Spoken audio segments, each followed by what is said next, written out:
गाठ असो कोणतीही, नका करू दुर्लक्ष. करा उपचार आधी, नाहीतर व्हाल कॅन्सरचे भक्ष.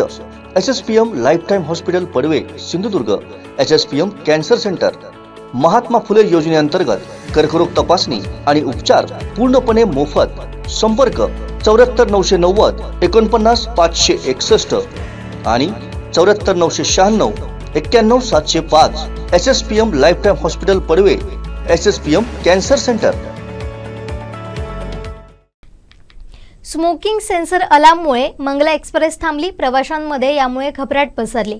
रत्नागिरी तालुक्यातील टिके बोगद्याजवळ ही घटना घडली. पूर्ण रेल्वेचं चेकिंग यामुळे करण्यात आलं. दुपारी 12:30 ते 1च्या दरम्यान ही घटना घडली. ट्रॅकच्या बाजूला लावलेल्या आगीच्या धुराचा परिणाम यावेळी झाला. या धुरामुळे मंगला एक्सप्रेसमधील धोक्याचे अलार्म वाजले. त्यामुळे मंगला एक्सप्रेस टिके बोगद्याजवळ अचानक थांबली. अलार्म वाजल्यानं प्रवाशांमध्ये घबराट पसरली. आग लागल्याची यावेळी धास्ती अनेकांनी घेतली. आग नसून ट्रॅकच्या बाजूला जाळलेल्या कचऱ्याच्या धुरामुळे हे स्मोकिंग सेन्सर वाजले. कोकण रेल्वेची टेक्नॉलॉजी दक्ष असल्याचा पुन्हा एकदा प्रत्यय या निमित्तानं आला. आग बी काय लागली नाही. टिके भोक्यामध्ये एक कचरा जाळला होता कोणीतरी, कचरा. आणि आपल्या सगळ्या ट्रेन मध्ये सेन्सर बसवलेले आहेत ना. तुम्ही सिगरेट जरी साठी कोणी पेटवली तरी तो अलार्म देतो, जोरदार सगळ्यात अलर्ट करतो सगळीकडे. त्यामुळे त्या धुरामुळे मंगला एक्सप्रेस जातो तिचा अलार्म वाजला. कोकण रेल्वे एकदम अलर्ट आहे.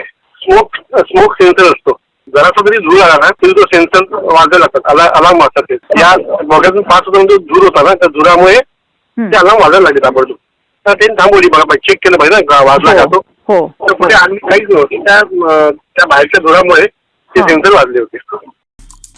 आमचे दिवसभरातले सर्व अपडेट्स, ताज्या घडामोडी आणि थेट लाईव्ह पाहण्यासाठी सबस्क्राईब करा, लाईक करा कोकणचं नंबर 1 महा चॅनल कोकण 7 लाईव्हचं YouTube चॅनल.